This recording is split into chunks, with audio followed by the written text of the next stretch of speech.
Hello everyone, this is Mansi Arora from ST College of Commerce, and today we are continuing with another topic, dynamic human resource management environment, HR management environment। मतलब इसमें हमने trends पढ़ने, what are the changing trends of human resource, कैसे क्या क्या trends हैं जो change हुए हैं, वो किसी भी और हो सकते हैं, जैसे ग्लोबल ट्रेंड्स हैं, चेंजिंग टेक्नोलॉजिकल, जो हमारी टेक्नोलॉजिकल चेंजेस हैं, नेचर ऑफ वर्क है, ठीक है, वर्कफोर्स जो ट्रेंड्स हैं, ये सारी चीज़ें जितनी भी चेंजेस हुए हैं। तो जहाँ बात आती है ह्यूमन रिसोर्स मैनेजमेंट इन्वायरमेंट की, first of all we have to learn environment. जहाँ पे ट्रेंड्स की बात आती है ह्यूमन रिसोर्स की, हम इन्वायरमेंट की बात करते हैं, चेंजिंग कैसे डायनामिक है, तो वहाँ पे हमें सबसे पहले पढ़ना है कि what are the environment of HRM, जिससे HRM को ह्यूमन रिसोर्स को डील करना होता है, ह्यूमन रिसोर्स मैनेजमेंट को, जिसके अकॉर्डिंग अपने ह्यूमन रिसोर्स जो हैं उनको फ्रेम करना होता है। तो there are two types of environment, as we all know that there are two types of environment, internal environment and external environment. दो तरह के इन्वायरमेंट्स होते हैं जिससे डील करना होता है ह्यूमन रिसोर्स मैनेजमेंट को। अपना जो पूरा का पूरा मैनेजमेंट है वो सेटअप करने के लिए इंटरनल इन्वायरमेंट, जो कि हमें पता है जो डिफरेंट इन्वायरमेंट है, जो कि उसके कंट्रोलेबल फैक्टर्स होते हैं किसी भी मैनेजमेंट के, वो हमारे इंटरनल इन्वायरमेंट में आते हैं, जो वो कंट्रोल कर सकता है। एक्सटर्नल इन्वायरमेंट होता है हमारा, जो हमें डिफरेंट जो फैक्टर्स होते हैं, एक आउटसाइड द ऑर्गेनाइजेशन बाउंड्रीज, जो कंपनी को इफ़ेक्ट करते हैं, हमारे ह्यूमन रिसोर्स को इफ़ेक्ट करते हैं, जिसके अकॉर्डिंग हमने अपने ह्यूमन रिसोर्स को मेकअप करना होता है, ठीक है, जिसके ऊपर हमारा कोई कंट्रोल नहीं है, ठीक है, बहुत लिटिल कंट्रोल होता है ओवर दैट फैक्टर्स।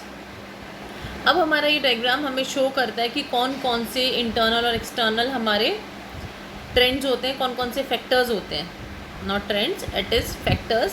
तो इंटरनल और इंटरनल फैक्टर्स में हमारा जो इंटरनल चीज़ें जितनी भी होती हैं वो सब कुछ आती है, जैसे कि हमारा स्टाफिंग हो गया, human resource development, compensation, safety and health, employ and relation, जो हमारे लेबर रिलेशंस हैं, हम कैसे उन्हें बिल्ड करना चाहते हैं, हम उनके ऊपर कंट्रोल कर सकते हैं।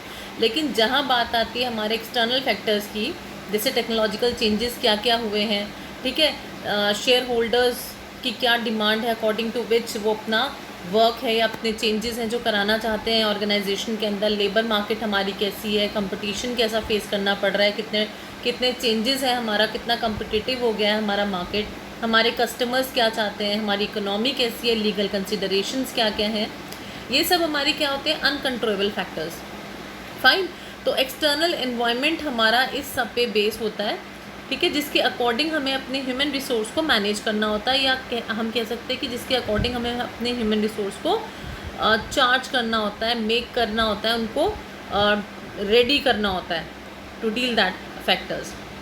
अब हमारे एक्सटर्नल एनवायरनमेंट फैक्टर्स अगर हम पॉइंट्स में करेंगे, तो सबसे इंपॉर्टेंट जो हमारा एक्सटर्नल एनवायरनमेंट फैक्टर आता है, number 1, that is labour market. Labour market क्या है? जोग्राफिकल एरिया, जो एक पोटेंशियल हमारे एम्प्लॉयज़ हैं जो लोकेट करते हैं, from which employees are recruited, जहाँ से हम उनको रिक्रूट करते हैं अपने एम्प्लॉयज़ को, एक जोग्राफिकल एरिया।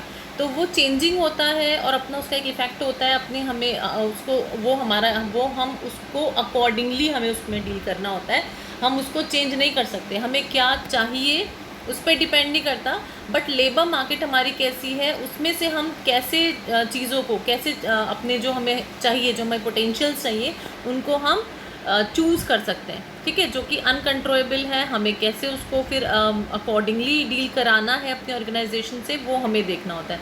नेक्स्ट है हमारी सोसाइटी। ये एक एक्सर्ट प्रेशर है ह्यूमन रिसोर्स मैनेजमेंट पे कि हमारी जो कंपनी नीड्स हैं उसको एक्सेप्टेबल होना पड़ता है according to the general public क्या चाहती है regard to the human resource, हमारे इश्यूज़ हैं। तो society is also an important factor. Next आता है हमारा यूनियंस। यूनियन क्या है? ग्रुप ऑफ एम्प्लॉयज़ है जो हमें पता होता है, जो जॉइंटली वर्क करती है for the purpose of dealing collectively with their employer, ठीक है, एक जो उनका अपना एक यूनियन, जो इंडिविजुअल एम्प्लॉय ना करके एक सिंपल एक बहुत सारा एक मतलब सारे एम्प्लॉयज़ को गैदर करके जो हमारी एम्प्लॉय टीम बनती है, जो नेगोशिएट करती है किसी भी एग्रीमेंट के लिए, कोई डिसएग्रीमेंट है उसको कैसे एग्री कराया जाए विद द मैनेजमेंट, तो वो हमारी यूनियंस हैं। तो उसके अकॉर्डिंग ये एक एक्सटर्नल फैक्टर में हमारा आया कि यूनियन के अकॉर्डिंग सोसाइटी एक्सटर्नल फैक्टर हो गया, यूनियन हमारा एक्सटर्नल फैक्टर हो गया। यहाँ पे बात करें शेयर होल्डर्स की, तो जो owners they are the owners of the company, share holders, तो उनके अकॉर्डिंग जो उन्होंने इन्वेस्ट किया है अगर मनी, तो टाइम्स ऐसे भी आते हैं समटाइम्स जो उनका जो वो इन्फ्लुएंस करते हैं कंपनी के ह्यूमन रिसोर्स पॉलिसीज़ को, अकॉर्डिंग टू देम चेंजेस होते हैं, जो ये भी एक अनकंट्रोलेबल फैक्टर होता है। नेक्स्ट आता है हमारा कंपटीशन। फाइन, हमारा नेक्स्ट जो पार्ट आता है competition. Competition is always uncertain, competition uncertain होता है, ठीक है। प्रोडक्ट और सर्विसेज, लेबर मार्केट, एक जो इंटेंस कंपटीशन है वो सब हर कोई फर्म जो है फेस करती है, ठीक है, उनके प्रोडक्ट में, उनकी सर्विसेज में।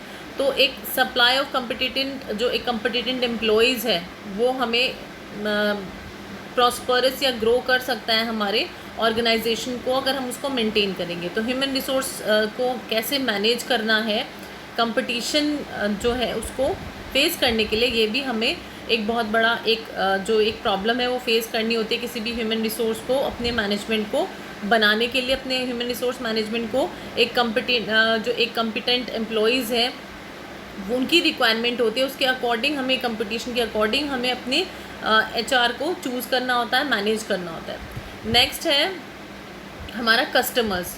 Customers, as we all know, people who actually use firms goods and services are the customers.